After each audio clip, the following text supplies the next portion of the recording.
Buenas tardes, mi nombre es Miguel Ángel María, soy médico de familia y soy el coordinador del grupo de medicina rural de la SOMANCIC. ¿Vale? Quería hablaros en esta ocasión de los desafíos que ha significado la pandemia de COVID para los médicos y para la medicina rural y para la ruralidad en general. ¿Vale? Quería empezar con este artículo, que es un artículo donde he visto en la literatura bastante interesante, donde habla de la realidad ahora mismo americana. ¿Vale? Se supone que hay un mayor número de mortalidad, aunque no esté investigada, entre los pacientes americanos que viven en la población rural, que es el 20% de la población, como veis ahí, y su media es muy parecida a la nuestra, son 73,3 años. Estos pacientes, curiosamente, son más obesos, son más fumadores, pero como nos pasa a nosotros, están más repartidos, hay menos UCIs por estos pacientes, puede haber un retraso diagnóstico porque tardan en llegar a esto, faltan infraestructuras, falta formación y sobre todo lo que más llama la atención es la falta de alfabetización desde el punto de vista sanitario. Es decir, que los pacientes conocen muy poquito la pandemia, conocen muy poco las medidas de higiene y demás, ¿vale? También los medios de comunicación se quedan muy cortos a nivel de Estados Unidos, cosa que nos preocuparía, ¿vale? ¿Y qué pasa en Europa? Pues en Europa lo primero que quería reconocer son los datos que tenemos a nivel de Eurostat. Eurostat ha recogido en estos datos y ha visto que las áreas geográficas con más pacientes mayores y frágiles de todo el mundo se encuentran en Europa. Un continente, el más envejecido de todos, y si juntamos las tasas de esto nos encontramos con esta imagen tan interesante. Fijaros, lo más oscuro, lo marrón oscuro, serían las zonas más separadas y con más posibilidades de mortalidad porque tienen los pacientes concentrados más mayores y más frágiles. Y sin embargo, las zonas más verdecitas, cuanto más verde, menos concentrado de más. Fijaros la zona de Turquía, los antiguos de la Unión Soviética, los antiguos del este y, sin embargo, estas zonas nuestras, por ejemplo, ¿vale? Pues aquí es donde se concentraría toda la mortalidad. Que se concentre o no, eso ya dependerá de muchas cosas, ¿vale? Los datos finales serán los datos que sean. En principio, se ha visto que hay 4 veces más posibilidades de morir en estos pacientes porque se acumulan más pacientes de estas características. Y sobre todo se acumulan en zonas rurales que están dispersas, ¿vale? ¿Qué pasará al final? La distribución uniforme de los contagios, las medidas que adopten los gobiernos, las desigualdades en salud diferentes, las composiciones de los hogares, es una serie de cosas que veremos cuál tiene más peso y cuál tiene más influencia, ¿vale? Solo quería hacer esta cosa. Claro, todo esto es mega galego, pero sin embargo he encontrado este artículo muy interesante sobre qué se podría hacer aprovechando precisamente la pandemia de COVID para poder fomentar el medio rural, ¿vale?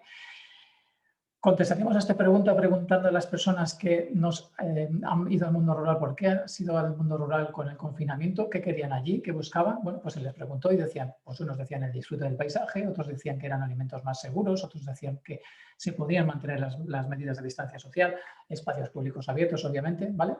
Sin embargo, REGATE, que es una asociación europea sin ánimo de lucro que también participa en otros países del mundo, ha hecho 62 acciones para mitigar los efectos que puede producir la pandemia COVID a nivel rural. Y para ello ha sido creativo y ha dicho que puede haber 6 puntos que pueden ser interesantes. Primero, ¿el turismo rural se ha caído tanto como el turismo urbano? Probablemente no. Las peregrinaciones tipo Santiago de Compostela, la Vía María, parece que no se han desplomado, parece que sería una fuente de ingresos, parece que podría ser exportable, que podría ser una forma de aprovechar el tirón con esto de la COVID, ¿vale? Alimentos de calidad, por supuesto, en esto no tenemos que decir nada, la llegada del alimento puerta a puerta, el kilómetro cero, la producción sostenible, alimentos de calidad propios de la zona. Esto se ha fomentado mucho durante el COVID, ojalá que no se caiga, sino que se mantenga. Si grandes productores no han podido producir porque no encontraban gente para trabajar por el problema del desplazamiento, ¿vale? Tenemos gente para trabajar, tenemos a las personas migrantes, ¿por qué no utilizarlas? No solo para que trabajen, sino formarlas, integrarlas, ayudar a que se recupere el mundo rural, ¿vale? Por supuesto, ha caído el espectáculo, ha caído el número el dinero que se ingresa por espectáculos. También en el rural hay espectáculos, hay monumentos, hay sitios donde se pueden visitar. El propio folclore podría ser un bien, ¿vale? Como podría ser un bien de interés la gestión del paisaje, obviamente, es el fomento que tiene es lo bonito que tiene lo rural y, por último, fomentar la resiliencia. No fomentar la resiliencia, sino que los pacientes y la gente del mundo rural estén mejor formada y que llegue a lo mismo que puede llegar en la ciudad. Para eso se necesita un Internet, para eso se necesita una formación en Internet que puede ser uno de los grandes retos, más infraestructuras y servicios, ¿de acuerdo? Aquí lo tenéis en bonito, fijaros lo que os he comentado, turismo rural, la producción de alimentos sanos, la utilización de las personas migrantes, el tema de folclore, la resiliencia, ¿vale? ¿Qué podemos concluir después de este panorama tan ensombrecedor y a la vez tan ilusionante? Primero, fomentar redes de colaboración y cooperación que han surgido ahora con el COVID, mantenerlas y apuntar la resiliencia, como comentaba, por ejemplo, con el Internet, con las infraestructuras, ¿vale? Esto no debe de ser algo espontáneo. Los servicios que han venido deben de quedarse y otras infraestructuras generarse, ¿vale? Servicios básicos. Se ha visto lo que os he dicho, que si no llegan las cosas a todas las personas, esas personas están en perjuicio con respecto a los demás. Hay que planificar las futuras áreas, dejarse de áreas envejecidas y deshabitadas y pasar a ser reutilizadas, a integrar a los migrantes, ¿vale?